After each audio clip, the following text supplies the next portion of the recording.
Mesdames et messieurs, bonjour. Bienvenue dans cette nouvelle édition de votre journal de 15 heures, au sommaire de l'actualité.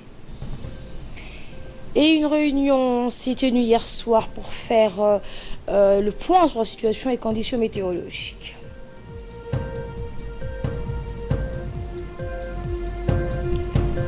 Et bien sûr, le cyclone donc qui s'est Et le ministre de la Santé a participé à la distribution des matériels d'équipement pour les grands hôpitaux.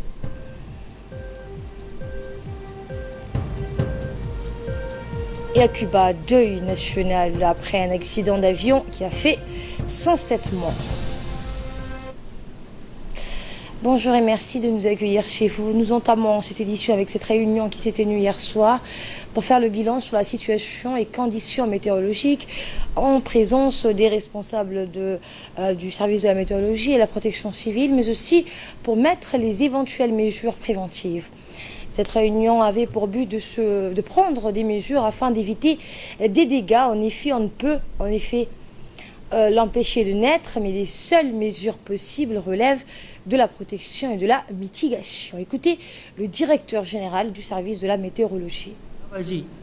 Makula, Yémen, le camp de Yémen, Bossasso, maintenant il se trouve presque chez nous, en se divisant en deux parties. Ça veut dire la majeure partie se dirige vers Djibouti et une partie qui se dirige vers Berbera et Zela.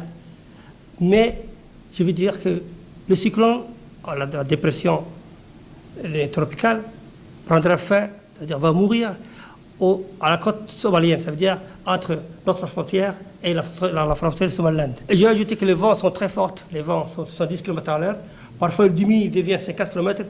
Après, la mer est chaude, la mer est à 31 degrés. Il prend de l'énergie de la mer, il se forme, le rafale forme, et c'est très dangereux aussi le vent. Il faut faire attention au vent plutôt. Voilà donc pour ces explications du directeur général de la météorologie. La gestion du risque cyclonique donc repose en grande partie sur la surveillance météorologique et sur une mise en alerte progressive de la population exposée, ainsi que sur les actions d'information sur la conduite à tenir avant, pendant et après le passage du cyclone. Ces dispositions ont permis de faire chuter considérablement le nombre de victimes et l'ampleur des dégâts à déplorer par rapport au bilan terrifiant des siècles, voire des décennies antérieures. Et selon la météo nationale, la dépression Sagar, qui est devenue donc très faible après avoir causé des dégâts importants au Yémen et en Somalie, a touché enfin ce matin les côtes somalilandaises. C'était vers 6 h du matin aujourd'hui. Cependant, les résidus de cette dernière peuvent engendrer des averses intermittentes à caractère d'averse, le vent modéré, la mer agitée à la prévision pour 24 heures. Et si on revenait un peu sur le relevé de pluie tombée à Djibouti et dans les régions, Djibouti-Ville 28 mm, la préfecture d'Arta, Arta-Ville 19 mm, Ouéa 23 mm, Lakassal 19 mm, Pekava 13, Loyada 8, Demeljog 20 mm. S'agissant de la préfecture d'Ali Sabié cette fois, Ali Sabié Ville 9 mm, Holhol 20 Gobeto 8 mm, Assamo 8 mm, Ali Adé 15, Daasbio 7 mm, Guélilé 3 mm. La préfecture de Tadjoura Ville 11 mm, Sagalou 14 mm et Daï 8 mm. Santé à présent, ce matin, la centrale d'achat des médicaments et de matériel a abrité une cérémonie de distribution officielle d'importants lots de matériel et équipements médicaux qui ont été remis en main propre par le ministre de la Santé, le Dr Jamal Merouki, aux différents responsables des hôpitaux et de centres de référence du pays. Il s'agit de l'hôpital général Pelletier, l'hôpital Chirou de Belbala, la maternité d'Al Hanan et du centre anti-tuberculose Shakib. En effet, la CAM a réceptionné un lot de 11 conteneurs transportant des équipements médicaux et des matériels divers tels que les lits d'hospitalisation, des appareils pour le dialyse, du matériel d'ophtalmologie, notamment pour les opérations du glaucome, des instruments complets pour les blocs chirurgicaux, des moniteurs pour coïdiscopiques et des unités de radiographie et des numériseurs. L'objectif de ces nouvelles acquisitions vise au renforcement des plateaux techniques dans le souci permanent d'améliorer et de rehausser la qualité des prestations de soins spécialisés dans nos principales structures hospitalières. Le renouvellement et la modernisation des plateaux techniques constituent un maillon essentiel de la réforme de la politique sanitaire engagée par le chef de l'État, Ismaël Omar Guelleh, notamment pour garantir l'accès universel des soins et des prestations de qualité. Le ministre de la Santé a indiqué qu'un second lot, vous l'entendrez, de 15 conteneurs d'équipements viendra dans les jours à venir pour compléter définitivement cette opération de modernisation des plateaux techniques. Le ministre a ajouté que la modernisation des infrastructures et des équipements médicaux contribuent à l'amélioration de la qualité du système de santé djiboutien qui assure l'accès universel aux prestations spécialisées. Voici ses propos. Cela est dû à la promesse du président de la République, son Excellence M. Ismaël Omar Guelleh, qui ne ménage aucun effort pour soutenir le département de la santé et faire en sorte que la santé djiboutienne puisse être de qualité. En ce sens, nous avons reçu aujourd'hui différents matériels, tels que les matériels d'ophtalmo, qui hier, si on disait qu'à Djibouti, on ne peut pas opérer la glaucome, aujourd'hui nous avons des matériels de pointe pour l'opération du glaucome et des médecins spécialistes pour opérer. En ce sens, il y a aussi des machines laser pour opérer les yeux, mais aussi, comme on a constaté qu'au niveau de l'hôpital Pelletier, il y a de plus en plus de personnes nécessiteuses de dialyse et qui deviennent de plus en plus nombreux, et la capacité de l'hôpital Pelletier commençait à poser un problème sérieux. Nous avons commencé la construction d'un nouveau centre de dialyse à l'hôpital de Balbala, et aujourd'hui, grâce à Dieu, nous procédons à la réception de matériel de pointe sur tout ce qui est la dialyse, et bientôt, Inch'Allah, ce centre verra le jour. Entre autres, il y a aussi les matériels des blocs opératoires. Si à Balbala, il y avait des difficultés au niveau du bloc, aujourd'hui, nous avons procédé à la construction de 4 blocs avec leur salle de réanimation, et aujourd'hui, nous avons amené tous les matériels du bloc opératoire, que ce soit les matériels d'opération, que ce soit les respirateurs ou autres. Tout l'équipement de ce bloc est là aujourd'hui devant nous. Il y a aussi le bloc d'hôpital de Pelletier, dans lequel nous avons aujourd'hui reçu aussi tout ce matériel pour équiper ce bloc. À part cela aussi, nous avons procédé à l'achat de matériel pour l'hôpital Dar Hanan, hôpital mère et enfant. Comme vous le savez, la mère et l'enfant, le maillon le plus important de notre société, et dans lequel la première dame, à chaque jour, nous le rappelle pour qu'on puisse moderniser, pour qu'on puisse améliorer la qualité des soins qu'on donne à la mère et à l'enfant. En ce sens, nous avons reçu des équipements de pointe. Si vous le voyez avec vos propres yeux, vous pouvez constater que chaque jour, la santé va mieux, et chaque jour, nous procédons à l'amélioration du plateau technique tel que la promesse qui a été faite. Et Inch'Allah, à la fin de cette année, début de l'année prochaine, les plateaux techniques au niveau de la République de Djibouti sera plus que performant et n'enviera aucun plateau technique au niveau des autres pays. Actualité dans les régions de l'intérieur, cette fois direction Arta, où une délégation composée du préfet d'Arta, du président du conseil régional, s'est déplacée dans les localités les plus reculées de la ville afin de s'enquérir avec les populations vivantes dans ces localités. La première mission donc, de la délégation était de connaître la situation générale de la population rurale des localités de Karta, de Leïta et des environs de Ali Une, de Gabla Galar, de Koutimale, Madjaga et enfin de Rodijab, situé au nord-ouest de la région d'Arta.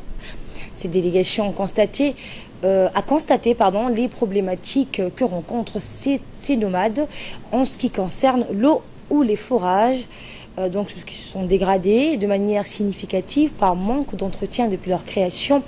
Les réservoirs pour leurs cheptels sont aussi vétustes. Eh bien, les autorités de la région d'Arta ont aussi soulevé les problèmes récurrents sanitaires et sécuritaires causés par le déplacement jours et nuits des clandestins dans la région d'Arta. Toujours en nouvelles du pays. Enfin, la localité de Dogom, située dans la région de Tadjoura, a abrité jeudi dernier une cérémonie de remise d'attestation de fin de formation à quelques 14 femmes dans le domaine ayant suivi, ces quelques 14 femmes ayant suivi une formation dans le domaine de la fabrication de fromage de chèvre. Cette formation entre dans le cadre du projet d'autonomisation économique des femmes et de renforcement des communautés et du développement de la chaîne de valeur, projet financé par l'USAID et mis en œuvre par le PNUD. Dans le cadre de la coopération djibouto-italienne, la base militaire italienne de soutien est venue renforcer également la communauté féminine de Dougoum et ces femmes fabriquent aujourd'hui et à peaufiner cette formation. Aujourd'hui, ces femmes fabriquent différents types de fromages. Ainsi, elles étendront leur zone de vente et pourront générer des revenus convenables. On prépare à cette cérémonie des responsables de l'armée italienne, à leur tête le commandant de la base militaire Guani Lorenzo, le conseiller technique de la ministre de la Femme et de la Famille, Hassan Ali Rahabé, l'adjoint du préfet de la région de Tadjoura, Habib Tilani, et M. Abdelkader Omar, le vice-président du conseil de Tadjoura. Les bénéficiaires de la formation ont fait une démonstration sur les différentes étapes de fabrication des fromages avec différents laits avant les discours officiels et la remise des attestations. Et à l'issue de la cérémonie remise de diplôme sur le renforcement des capacités de production dans cette localité, le préfet adjoint et un responsable militaire italien et le chef du projet ont tour à tour félicité l'armée italienne pour cette formation. Le préfet a aussi remercié les forces armées italiennes qui sont toujours aux côtés de notre pays pour soutenir les projets de développement. La formation a été initiée en collaboration avec l'armée italienne qui œuvre dans la région de Tadjoura depuis un certain temps. L'armée italienne, ils sont toujours à nos côtés pour épauler la République de Djibouti dans beaucoup de domaines. Aujourd'hui, comme l'association avait invité la collaboration avec l'armée italienne depuis une semaine, comment fabriquer le fromage. C'est une association qui a œuvré pour le développement de la localité de Dougoum. Je voudrais aussi dire aux bénéficiaires de continuer dans cette voie et de vendre aussi le fromage à Djibouti ou bien à Tadjoura. Actualité dans les régions de l'intérieur, toujours une délégation des élus locaux, des élus de la commune et des 5 régions était en déplacement dans la région de Dikil pour se concerter sur les problématiques de l'eau et de l'assainissement. Après une réunion au sein du conseil régional de Dikil, la délégation des élus a effectué donc une visite des infrastructures hydrauliques dans la région, alimentant la population surtout à Harou et Chekaito et Hanlé. Ce programme est soutenu par la mairie de Djibouti. La délégation s'était rendue dans les différentes régions.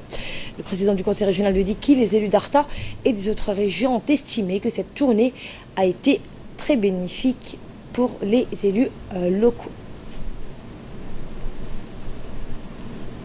Que les élus se sont regroupés et ont passé dans les régions et dans les communes et de se faire connaître, de se connaître entre régions, entre Djibouti-Ville, entre communes et régions, et ainsi de suite. Ça, vraiment, c'est une action noble, historique, et que les autres doivent imiter.